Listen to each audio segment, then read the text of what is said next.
நேயர்கள் எல்லாருக்கும் வணக்கம். 2025வது வருடத்திற்கான புத்தாண்டு ராசி பலன்கள் அப்படிங்கிறது தான் இந்த வீடியோவில் நாம் பார்க்க போகிறோம். அதாவது 2024 படாத பாடுபட்டவர்களுக்கு 2025 ஒரு விடுதலை கிடைக்குமா கிடைக்காதா அப்படிங்கிற ஒரு எதிர்பார்ப்பு இருக்கும்.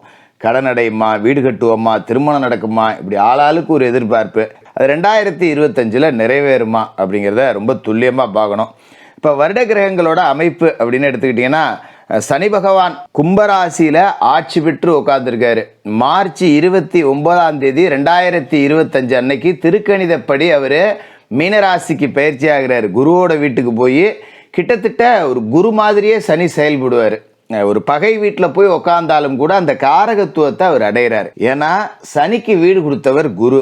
அதே மாதிரி பார்த்தீங்கன்னா குரு பகவான் ரிஷபராசியில் அசுர குருவோட வீட்டில் இருக்காரு. அவர் மிதுன ராசிக்கு மே 14 பயிற்சி ஆகிறாரு. புதனோட வீட்டுக்கு போறாரு. ராகு கேதுக்கள் சர்ப்ப கிரகங்களோட பயிற்சி மே 18 நடக்குது. வீடற்ற விஷப்பாம்பு ராகு மீனராசியிலிருந்து கும்பராசிக்கு ரிட்டர்ன்ல வரப்போகுது.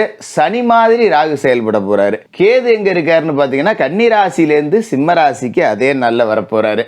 இந்த கிரக அமைப்புகள் ராசி மாற்றங்கள் அப்படிங்கிறது கிட்டத்தட்ட ஒரு கடைசி வாய்ப்பு அப்படின்னு தான் எல்லா ராசிக்காரர்களுக்குமே சொல்லணும். ஏன்னா இந்த சனி பயிற்சிக்கு முன்னும் பின்பும், ராகு கேது பயிற்சிக்கு முன்பும் பின்பும், குரு பயிற்சிக்கு முன்பும் பின்பும் இப்படி பிரித்து பார்த்தோம்னா எல்லாருக்குமே ஒரு கடைசி வாய்ப்பு அப்படிங்கிறது இந்த வருஷத்துல கிடைக்குது. கெட்டியா பிடிச்சிங்க, விட்டுறாதீங்க. எல்லாருக்கும் புத்தாண்டு வாழ்த்துக்கள். தனுசு ராசி நேயர்களே, உங்களுக்கு இந்த 2025 புத்தாண்டு எப்படி இருக்கு அப்படின்னு பார்த்தோம்னா, முதல்ல நாம் 2024 அப்படிங்கிறத லேசாக பார்த்துடணும். ஏன்னா இந்த 2024 கிரக நிலைகள் அப்படின்னு பார்த்தீங்கன்னா, உங்களோட ராசிக்கு 3வது வீட்டில், அதாவது சகோதரஸ்தானம் தைரிய வீரியஸ்தானத்தில் சனி பகவான் இருக்கார். குரு பகவான் ராசி அதிபதி எங்கே இருக்காருன்னு பார்த்தீங்கன்னா ராசிக்கு 6வது வீட்டில் இருக்கார். அது மாதிரி ராகு எங்கே இருக்காருன்னு பார்த்தீங்கன்னா ராசிக்கு 4வது வீட்டில். கேது எங்கே இருக்கார் அப்படின்னு பார்த்தீங்கன்னா ராசிக்கு 10வது வீட்டில். இதுதான் இந்த கிரக அமைப்புகள் அப்படிங்கிறது. அதாவது இந்த தைரிய வீரிய ஸ்தானத்தில் சனி பகவான் இருக்கார் அப்படிங்கிறது ஒரு அற்புதமான இடம்தான். அதில் எந்த விதமான மாற்று கருத்தும் இல்லை. ஆனால் குரு பகவான் ராசிக்கு 6வது வீட்டில் மாட்டிக்கிட்டார். சரிங்களா? அது கொஞ்சம் ஒரு சுமாரான அமைப்பு அப்படிங்கிறதுல நாம் மாற்று கருத்தே சொல்ல முடியாது. என்ன காரணம் அப்படின்னு பார்த்தீங்கன்னா, 6ல் குரு அப்படின்னா ஊரில் பகை அப்படிங்கிறது உங்களுக்கு நான் சொல்லி தெரிய வேண்டியதில்லை, ஏற்கனவே தெரியும். ஏன்னா இதுதான் வழக்கம். இந்த 6ஆம் இடத்துல குரு பகவான் இருக்கார் அப்படின்னா தேவையில்லாத பிரச்சனையெல்லாம் இழுத்து கொண்டாந்து நம்மள்கிட்ட விட்டுருப்பார். எங்கேயோ வேலியில் போகிற ஓனான வேட்டியில் விட்டுக்கிட்ட கதை தான். இந்த நேரம் சரியில்லைன்னா ஒட்டகத்தில் போனாலும் நாய் கடிக்குன்னு சொல்லுவாங்க பார்த்தீங்களா, அந்த மாதிரி. நம்ம எந்த தப்புக்கும் போயிருக்க மாட்டோம், நம்ம மேலே எந்த தப்புமே இருக்காது, நம்மளை நோக்கி பிரச்சனை வரும்.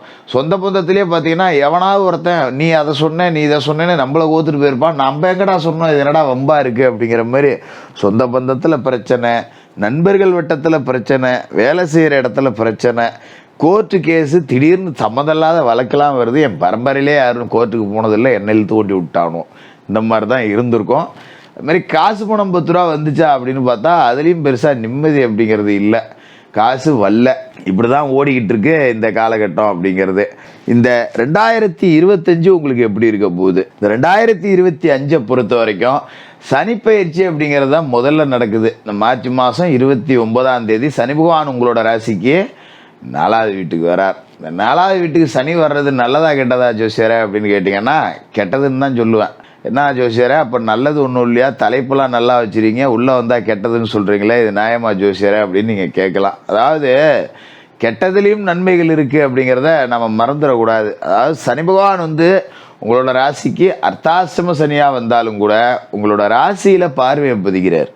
சனி பார்வை அப்படிங்கிறது ராசியில் விழுதுங்கிறதால அது ஒரு வஜ்ர பார்வை, கொடூரமான பார்வை.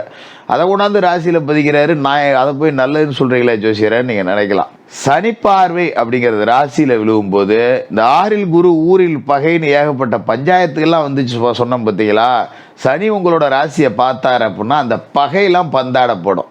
உங்கள் மேலே இருந்த வழக்குகள் இருந்ததுன்னா அதுலேருந்து நீங்கள் நிரபராதின்னு வெளியில் வருவீங்க.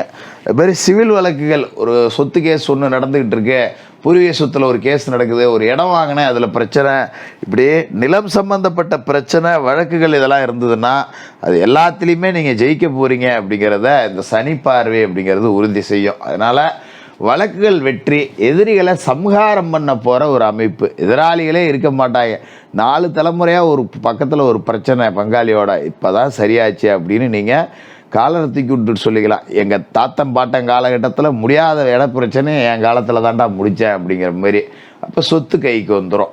அதை வச்சு நாம் ஏதோ ஒரு பொழைச்சிக்கலாம். ஒரு கட்டடம் கட்டி வாடகைக்கு விடலாம், இல்லை ஏதோ விற்றுட்டு வேறு இடத்துல எங்கேயா இடத்த வாங்கலாம் போலாம் வரலாம். இந்த மாதிரியான நன்மைகள் அப்படிங்கிறதெல்லாம் நடக்கும். அதுமாரி குரு பயிற்சி ஆகிடுறாரு. குரு பயிற்சி ஆகி ராசிக்கு 7வது வீட்டுக்கு போகிறாரு. 6லேருந்து 7க்கு போயிடுறாரு. களத்திரஸ்தானம் சப்தமஸ்தானத்துக்கு குரு போகிறார் அப்படின்னா ராசியை குரு பார்ப்பார்.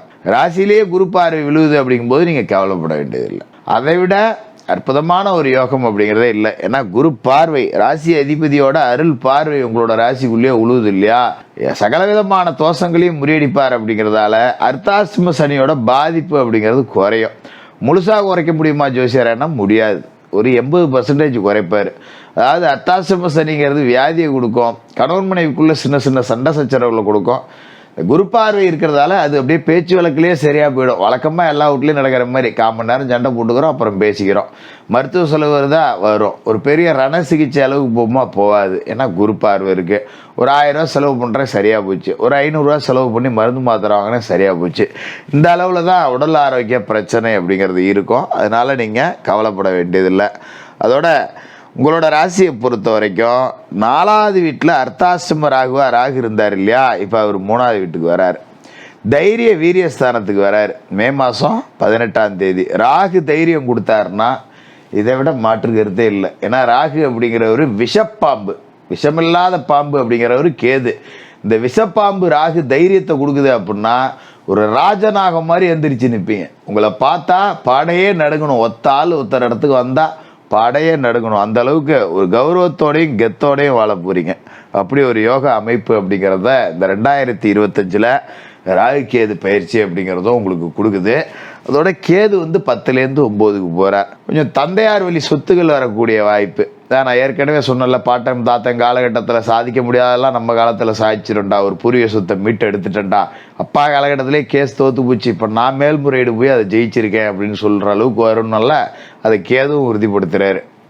அப்போ சகலவிதமான பாக்கியங்கள் அப்படிங்கிறது இருக்குது. அதுமாரி ஆன்மீக சொற்பொழிவாளர்கள், ஆன்மீகம் சம்பந்தப்பட்ட வியாபாரம் செய்யக்கூடியவர்கள், ஒரு கோயில் வாசலில் கடை வச்சுருக்கேன், இல்லை ஆலயங்களுக்கு தேவையான பொருட்கள் விற்பனை செஞ்சுக்கிட்டு இருக்கேன், பூஜை பொருட்கள் விற்பனை செஞ்சுக்கிட்டு இருக்கேன், உற்பத்தி செஞ்சுக்கிட்டு இருக்கேன், இந்த மாதிரி தொழில் செய்யக்கூடியவங்களுக்கெல்லாம் நல்ல லாபம் அப்படிங்கிறது இந்த காலகட்டத்தில் கிடைக்கும். குரு பகவானோட அருள் பார்வை ராசிக்கு 11ல் உழுது, ராசியில் உழுது, ராசிக்கு 3வது வீட்டில் விழுது. 3ல் இருக்கிற ராகுவும் குரு பார்த்து புனிதப்படுத்திடுறார். அப்படிங்கிறதால உச்சபட்ச தைரியத்தோடு இருப்பீங்க. 100 பேர் வந்தாலும் எதிர்த்து நான் நிற்பண்டா அப்படிங்கிற அளவுக்கு தைரியம் இருக்கும். அதுமாரி ஒரு தொழில் செய்கிறோம் அப்படின்னா அதில் ரிஸ்க் எடுக்க பயந்துருப்பீங்க கடந்த காலகட்டத்தில். ஏன்டா நம்மளாலாம் அடி வாங்கினா எந்திரிக்க முடியாது, நட்டமாகிடுச்சுன்னா திருப்பி கட்ட முடியாது அப்படின்னு கொஞ்சம் தயங்கி எதையுமே சிந்தனையோடையே பிடிச்சிருப்பீங்க. இதை செய்யணும் அதை செய்யணும்னு 1008 பிளான் இருந்திருக்கும். ஆனால் செய்ய பயம். முதலீடு இல்லை, நானே கையை ஊனி கரணம் போட்டுக்கிட்டு இருக்கேன், இருக்கிற 10 ரூபாயும் போயிடுச்சுன்னா என்னடா பண்ணுறதுங்கிற பயம். அதையெல்லாம் உதறி தள்ளிட்டு இறங்கி 2ல் 1 பார்த்துருவோண்டா அப்படின்னு சொல்லிட்டு இறங்கிடுவீங்க 2025. அதேமாரி தொட்டதெல்லாம் பொண்ணாயிடும், இறங்கி அடிக்கலாம், தப்பே கிடையாது. எந்த இடத்துல நீங்கள் ஜெயிக்கணும்னு நினச்சிங்களோ அந்த இடத்துல ஜெயிச்சு காட்டிடுவீங்க. அதனால் இந்த 2025 புத்தாண்டு தொழில் ரீதியாக அற்புதமான பலன்கள் அப்படிங்கிறத கொடுக்கும். காசு பணம் கைக்கு வரும். அதேமாரி திருமண முயற்சிகள் அப்படிங்கிறதுல வெற்றி கிடைக்கும். நாளாக வரம் பார்த்தேன், ஒன்றுமே அமையல, நாடா போடா வேணாம் போ அப்படின்னு வெறுத்து போனவங்களுக்கு கூட நல்ல வரன் அப்படிங்கிறது இதுக்கு மேலே அமையும். அப்படிங்கிறதால இதுலேயும் ஒரு சந்தோஷமான காலகட்டம். இப்போ அமையக்கூடிய வரன் அப்படிங்கிறது நல்ல குடும்பமாக, நல்ல உத்தியோகத்தில் இருக்கக்கூடியவங்களா, நல்ல பின்புலம் உள்ளக்கூடிய வரனாக உங்களுக்கு அமையும். நல்லா தட்டிட்டு போச்சு, அப்பா இவ்வளோ பெரிய நல்லது நடக்கிறதுக்கு தான் இவ்வளோ நாள் தாமதமாயிரு போல இருக்கு அப்படின்னு நீங்கள் நினைக்கக்கூடிய அளவுக்கு நல்ல வரன் அப்படிங்கிறதும் அமையும். சொந்த வீடு அமையும், நல்ல வண்டி வாகனம் அமையும். இப்படி சகல விதமான நன்மைகளையும் இந்த 2025 புத்தாண்டு அப்படிங்கிறது உங்களுக்கு கொடுக்க போகுது. இதே காலகட்டத்தில் நீங்கள் முக்கியமாக பார்க்கப்பட வேண்டியது என்னன்னா அர்த்தாஷ்டம சனி அப்படிங்கிறது தான். உங்கள் சொந்த தேக ஆரோக்கியத்தில் மட்டும் கொஞ்சம் கூடுதல் கவனத்தோடு இருக்கணும். கொஞ்சம் மாமிச உணவுகளை குறைச்சிக்கிட்டு சாத்வீக உணவு முறைகளுக்கு மாறிங்க. சாதாரண ஒரு காய்ச்சல் ஜுரம்னா கூட வீட்டில் இருக்காமல் போய் நல்ல மருத்துவரை பார்த்து பரிசோதனை செஞ்சுக்கிறது அப்படிங்கிறது நல்லது.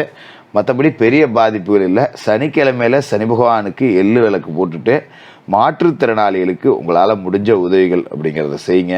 இந்த 2025 ரொம்ப அற்புதமான ஒரு வருடமாக இருக்கும். தனுசு ராசிக்காரர்களுக்கு வாழ்த்துக்கள்.